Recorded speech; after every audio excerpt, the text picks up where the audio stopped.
वैसे तो ब्रह्म सूत्र पे कईयों भाष्य हैं, मगर हम अपनी बुद्धि से इस ब्रह्म सूत्र को समझाने का प्रयास करेंगे। देखिए, वेद के 3 भाग हैं, कर्मकांड, उपासना और ज्ञान, जिसमें जैमिनी ने अपने सूत्र में कर्मकांड के भाग को तो ले लिया, मगर उपासना और ज्ञान कांड जो बचा उसका सम्मेलन वेदव्यास जी ने अपने ब्रह्म सूत्र में कर दिया।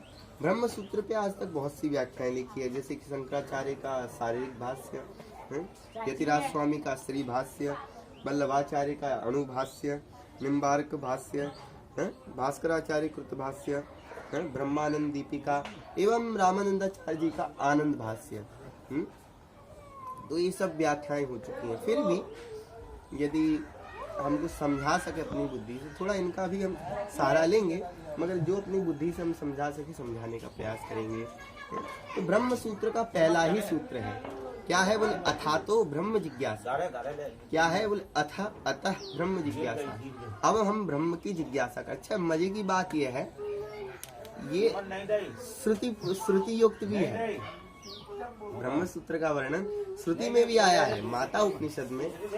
कहाँ श्रुति का जहाँ वर्णन करते हैं कि अथातो ब्रह्म जिज्ञासा में जो ब्रह्म की बात है, जो ब्रह्म की जिज्ञासा की गई है, वो ब्रह्म जिज्ञासा वो ब्रह्म मैया ही है। इस प्रकार ब्रह्म सूत्र का वर्णन श्रुति में भी आया है। अभी तो ये श्रुति के ही जो अंश उलझे थे, जो समझ ना आने वाले भाग थे, उनको समझाने के लिए वेदव्यास जी ने लिखा है। फिर भी इसका वर्णन श्रुति में है। मजे की बात है। हाँ, सही बात है। तो अथातो ब्रह्म जिज्ञासा। अच्छा, मजे की बात, इसी वाक्य पे सभी भाष्यकारों ने अपने नाम लिखे हैं।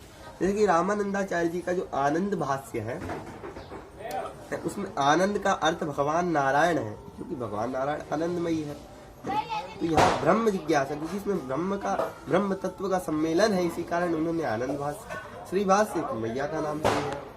अणु भाष्य, भगवान अणु अणु में वास करते हैं, इसलिए वल्लभाचार्य जी ने अपने भाष्य का नाम अणु भाष्य रखा। तो इस प्रकार बहुत से भाव हैं इसके। तो प्रथम ही सूत्र है अथातो ब्रह्म जिज्ञासा। अब हम ब्रह्म की जिज्ञासा करते हैं। ब्रह्म की जिज्ञासा मतलब ब्रह्म के विषय का तत्व चिंतन हम शुरू करते हैं। ब्रह्म का पहला लक्षण बताया, क्या, जन्मादिश्यतः, जिनका कभी जन्म नहीं होता। अच्छा, जन्म किसका नहीं होता? बोले भगवान नारायण का, उनका कभी जन्म नहीं होता। क्यों? वो जन्म मृत्यु से वो परे हैं। अच्छा, ये कहा किसने? बोले शास्त्रियो नित्वात्, ऐसा शास्त्रों में वर्णन है। तो वेदव्यास जी स्वयं देखने तो गए नहीं थे, तो ये बोल कहाँ से रहे हैं? बोले शास्त्रियो नित्वात्, ऐसा शास्त्रों में वर्णन है। इसका कारण क्या है? बोले तत्तु समन्वयात्, क्योंकि वो इस जगत में समन्वय से व्याप्त है, हर जगह व्याप्त है। इसी का ये कारण है। इसी कारण भगवान नारायण इस जगत के कारण है।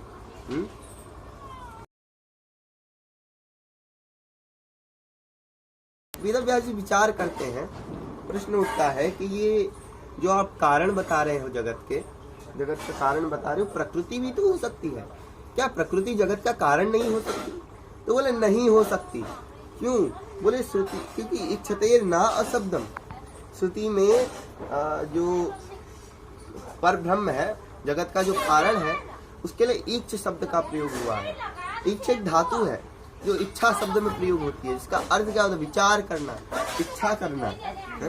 जैसे एक कहाँ वर्णन है? बोले छांदोग्य उपनिषद में आया, बोले तदिच्छत बहुश्याम प्रजाय, तद इच्छत बहुश्याम प्रजाय। तब उस परम पुरुष ने इच्छा की और फिर बहुत सी प्रजाएं उत्पन्न की।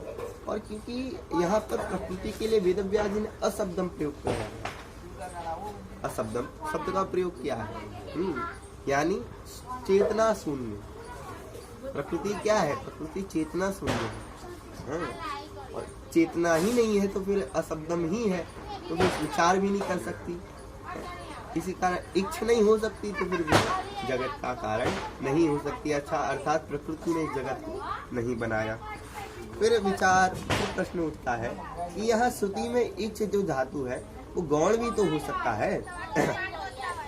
गौण अविकल्प विकल्प रूप में भी तो हो सकता है। बोले नहीं हो सकता। वेदव्यास जी कहते हैं गौणश्चेनात्म शब्दात्, यदि कहो इच्छ धातु का प्रयोग गौण वृत्ति से हुआ है, ये भी कहना गलत है।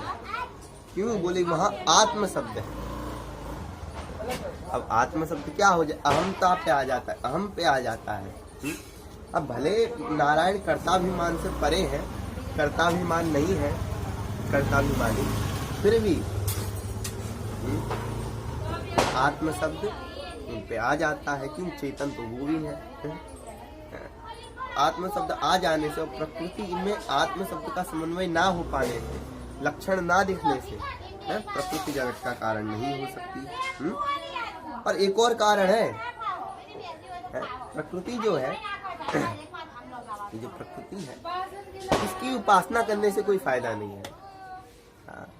अचेतन वस्तु की उपासना करने से कोई फायदा नहीं है, मगर जो जगत का कारण बताया है उसकी उपासना करने से क्या मिलता है? बोले कहते हैं तन निष्ठस्य मोक्षोपदेश, उसमें यदि निष्ठा हो जाए तो मोक्ष बतलाया गया है।